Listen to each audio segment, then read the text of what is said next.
everyone, Michelle Turney here with the Africa Hospitality Investment Forum podcast, the podcast that looks to open the doors to the investment world of hospitality in Africa with the latest news, views and insights into the industry. Well, it's our first one for 2024 and I'm here today with Michael Aldridge, founder and CEO of Kofisi. Welcome, Michael, to our podcast today. It's a pleasure to have you. Nice to see you. Nice to see you too. So for those of us who don't know much about Kofisi, why don't we kick off with you giving us a quick overview of the organization and what it is you do on the continent? Great, yeah, thanks very much. Kofisi is a shared workspace brand.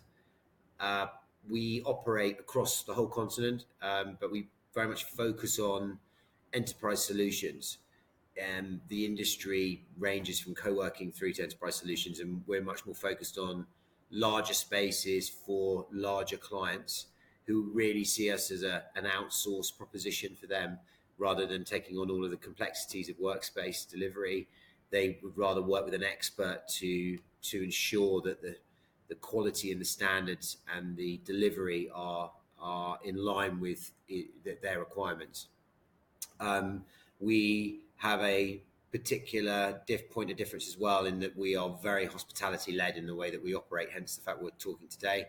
And we've been one of the pioneers of hotelification of the workspace across the continent, which is a really exciting and dynamic innovation around the thinking for workspace and the way that people engage with the physical asset and the blending of the way the services work inside those spaces, not dissimilar to a hotel, but for the work, for work.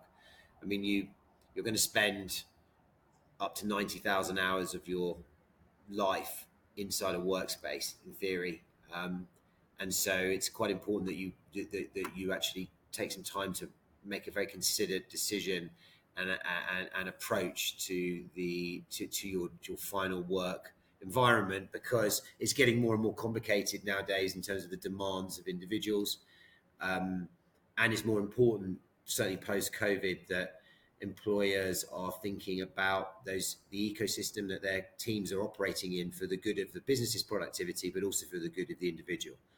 And so that's really where we sit. We're focused wholly on Africa, operating in 6 markets at the moment, opening many more locations, which are very excited to talk to you about today. Absolutely. We'll certainly touch upon your expansion strategy within Africa, but let's focus on your members for a moment. So as I understand it, Kofisi, you actually join up either as an individual level or as a company level as a member.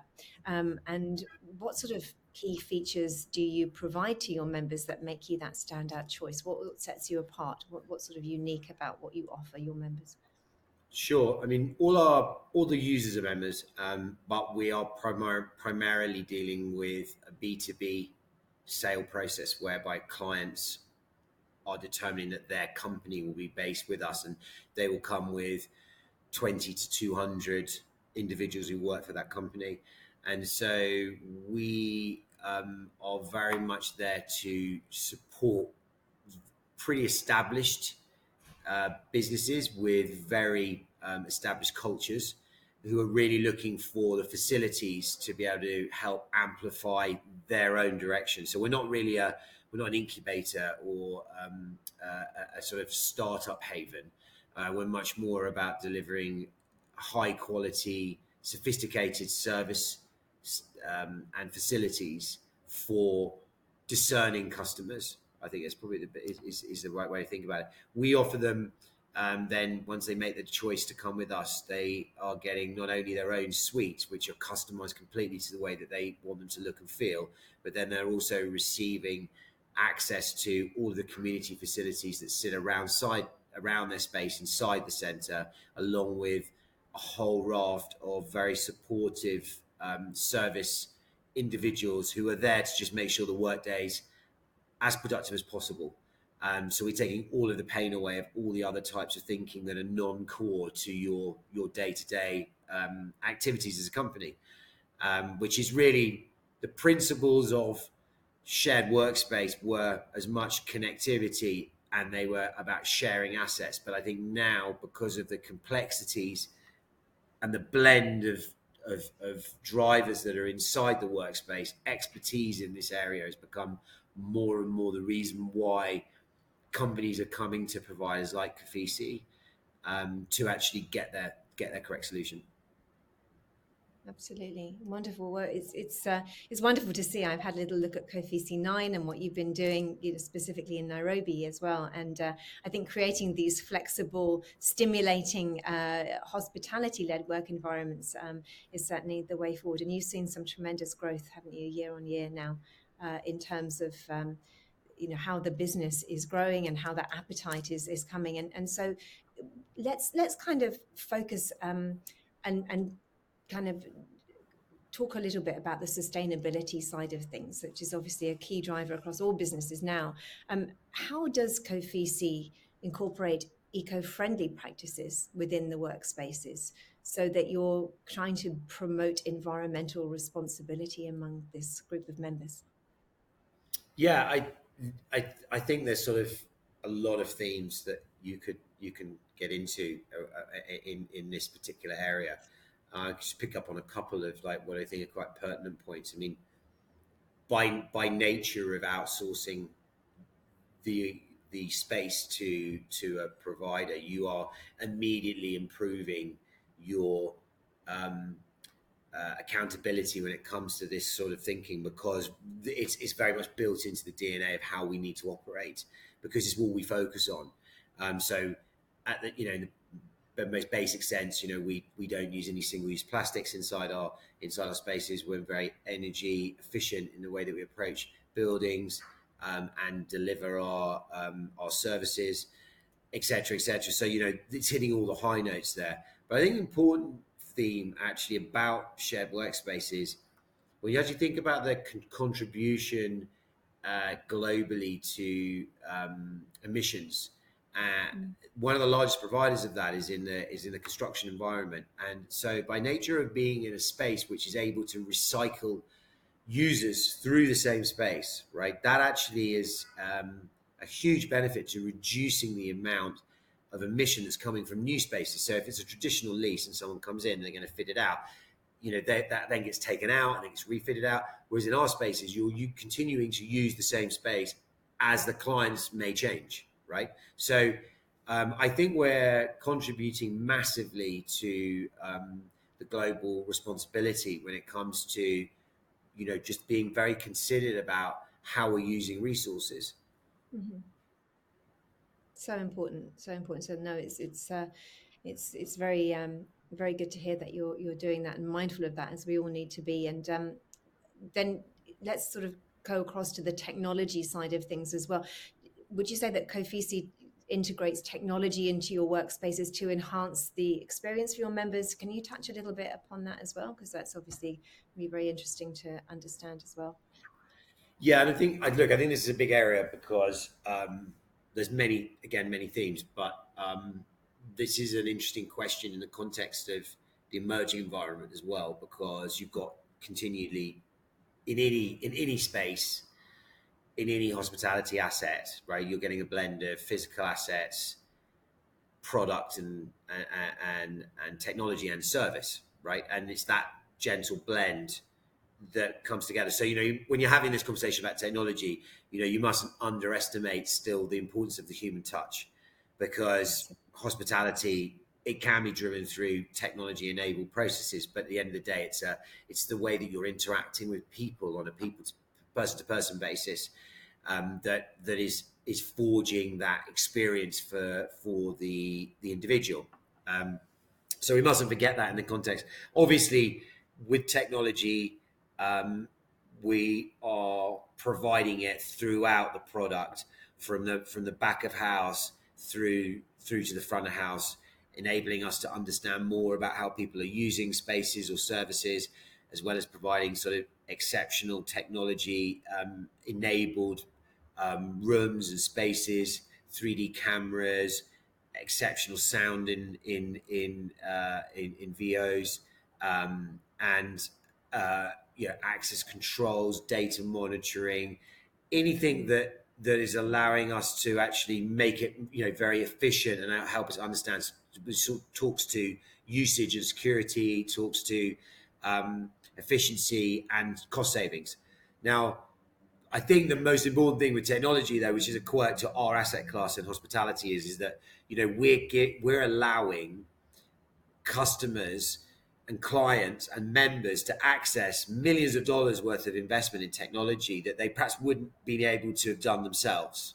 There's a lot in your phone, there's a lot in your pocket, there's a lot in your laptop, but when you need to just go a little bit further than that, that's quite a big capital investment for most people. So we're giving them that access, and again, that in many ways speaks to sustainability, because we don't need everyone to buy a speaker, we can all share one, right? So it's that I think is important. I think probably finally, and I think it's something that we'll come on to later in terms of the trends, but I think obviously it's hard to talk about technology without talking about AI, which is a euphemism for many changes that are occurring. And I think there are some areas that will really benefit in our industry and in the hospitality sector from the use of AI. But I bring it full circle in that I think that the substitution of human contact I don't think that's something that technology can necessarily replicate at this stage, in these early stages. And I do think that in the emerging environment and some of the markets we work in, there's a huge journey to go on for service standards. Real estate and interior design has lifted, and we feel we're part of that journey of raising the bar in terms of the way that's being considered. And technology has already been fast adoption, but service change and service systems are actually almost a generational change through learning and development and creating more awareness and understanding of what standards are required. Technology will get us there quicker, as it has done with many other things, but it's still that journey is something that all the markets that we're in is on, and we want to be part of that. Absolutely. Well, touching, on AI and the technology side of things, I think that is very much the way that we need to keep abreast of the new developments and the way that things are going for the future. But as you say, you can't replace or replicate that human touch. But are there any other emerging trends that you foresee within the workspace industry that Kofisi are preparing at this stage to stay at the forefront of, in terms of these developing trends, or have you covered that? Got any other Yes, ideas? I mean, we could talk for hours on this, but we can't. So We haven't got we're hours, but limiting. certainly. We haven't got hours. No, but we just enjoy it. I mean, we enjoy this kind of conversation about trends, and because we're just, we're space scientists. We want to make these things work as well as they can. And we really invest heavily in our understanding and our own development of the business. And we use Kofisi in terms of our own staff base and our own environments to actually just test things and make sure things are working. So, for example, with the concept of AI, it's about practical application of the AI systems. We're using that for learning and development of staff. We're working with a UK-based organisation called Box Media, who we have a partnership with, who are an absolute leader in using this form of AI learning in edutainment as well, to actually speed up and make higher learning more relevant and faster impact inside the organisation.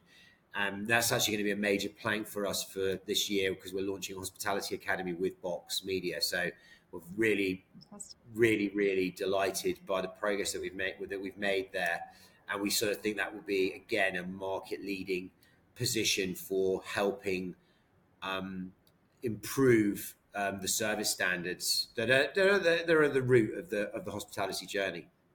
So obviously the AI theme, hybrid is in our environment. Hybrid, I think, is now here to stay.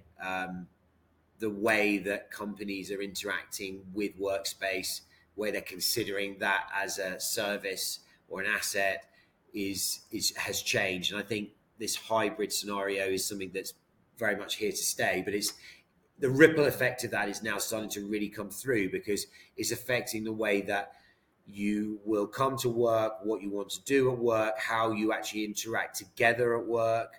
How can you apply yourself to the resources in a more efficient and effective way? We're seeing a lot of change in the way events and meetings are occurring inside our spaces.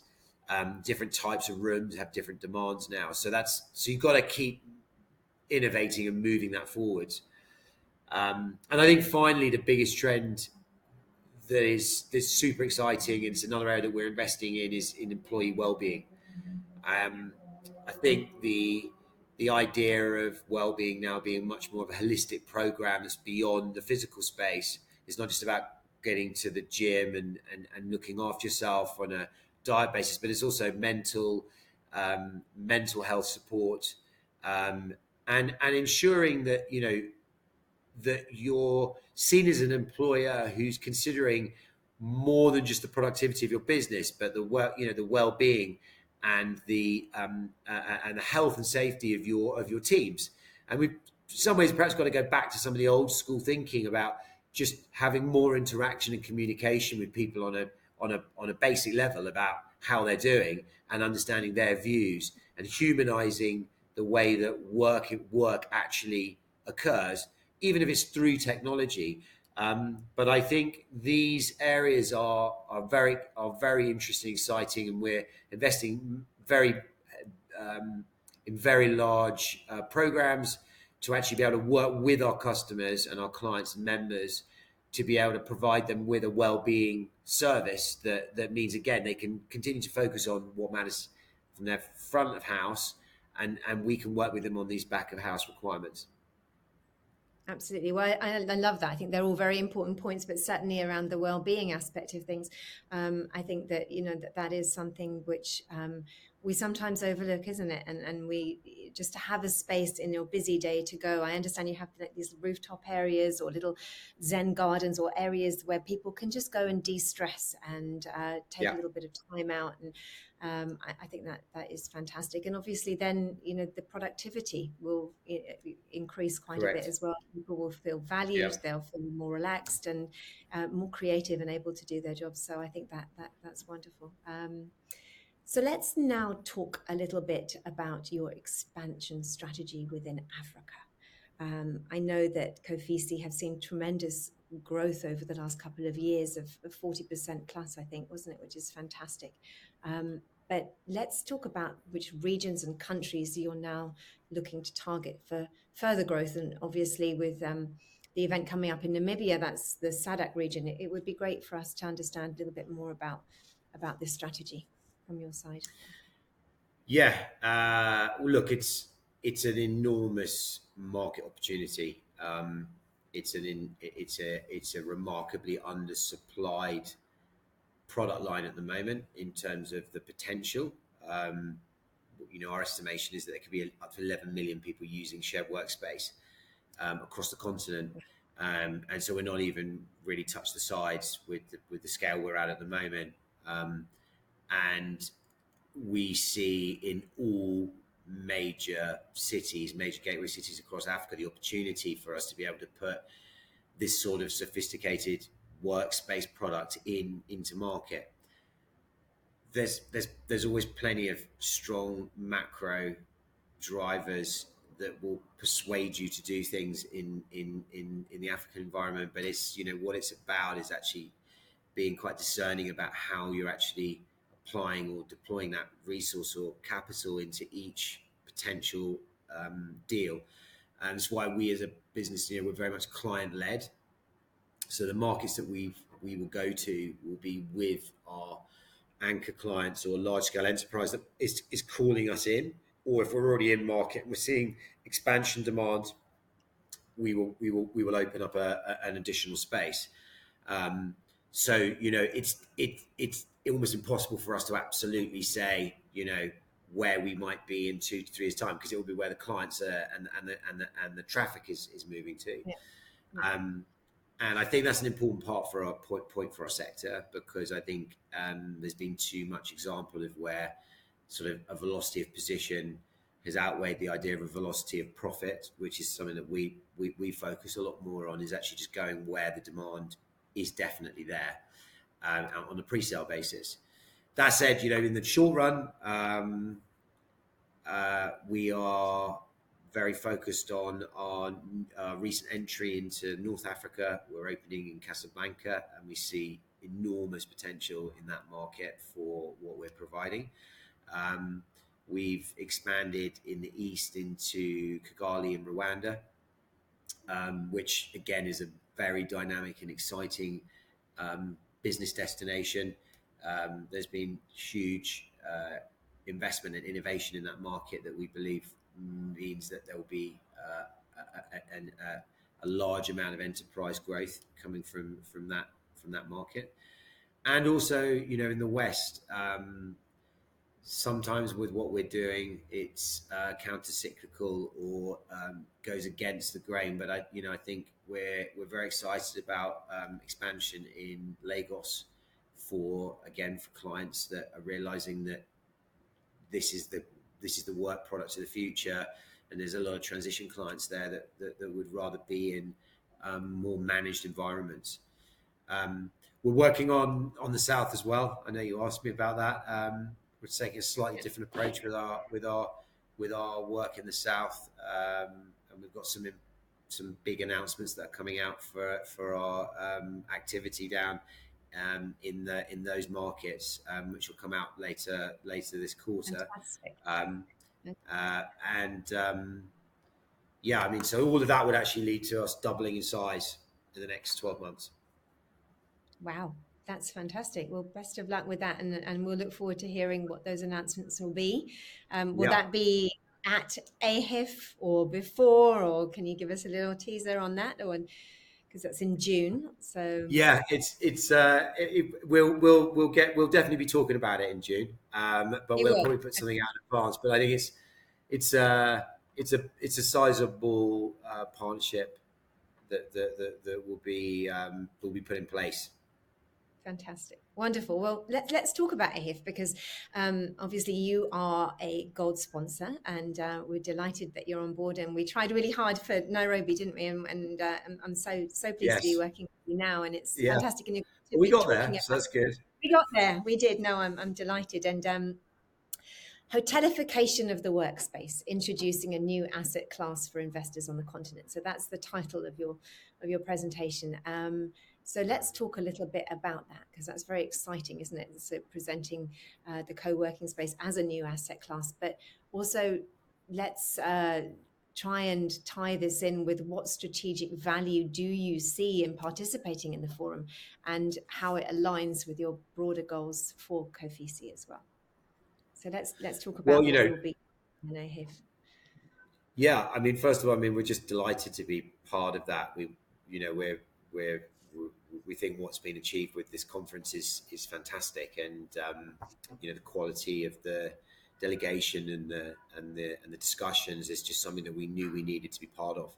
And I think that's really, in terms of our involvement as a sponsor, I think first of all, from our point of view, was to want to be able to help shape that debate, because we do really believe that we've got a lot of information and understanding around the relationship between customer service and physical space that actually I think will the rest of the attendees, delegates will benefit from us from understanding. I think it's really exciting to be part of it as well, because we're very much want to be in the journey of change and evolution.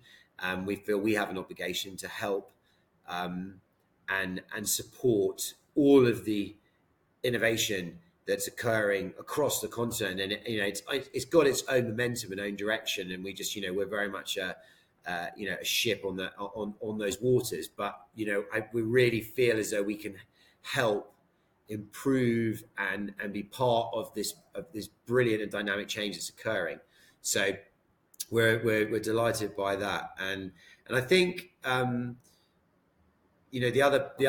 other critical thing is shared workspace or co-working. it hasn't had the best time in the publicity window over the last 4 or 5 years. COVID played out very differently in this sector in different markets. But I think what has worked globally is that where providers have understood the relationship between space and service and the client requirement, they have been successful. We grew during COVID. We've never been under 90% occupied. We are oversold in many of our locations, and that's because we think we've got this sense of why hospitality actually plays a big part of encouraging people to join and then ultimately to stay. And so I think as the market is growing up and maturing, this is the natural place that it should sit, because it's very similar. It's very similar to a hotel, and this is something that the world and in the markets are very comfortable with the concept of hotels. But at the same time, we're doing something very similar. People come in, they spend some time in their office like they would spend in a room, and then they want to come out and collide, use space, collaborate, engage, relax. And these are all very similar themes to a hotel. It's just you don't stay for one night with us, you stay for 5 years, if you will, right? And so there's strong loyalty and retention themes that are very, very similar, and very similar economics in terms of the way that we look at occupancy and rates, et cetera, but there are some really exciting efficiencies about a shared workspace, because it isn't 24 hours. It has a much more defined period that it's actually providing those services in, which speaks to less waste and is easier to manage in that format. And there's certainty of income, right? So if it's understood correctly, it is very similar to the hotel model, and we've called that hotelification of workspace in the context of the consumer. But for the purposes of the investor, this is a very interesting area.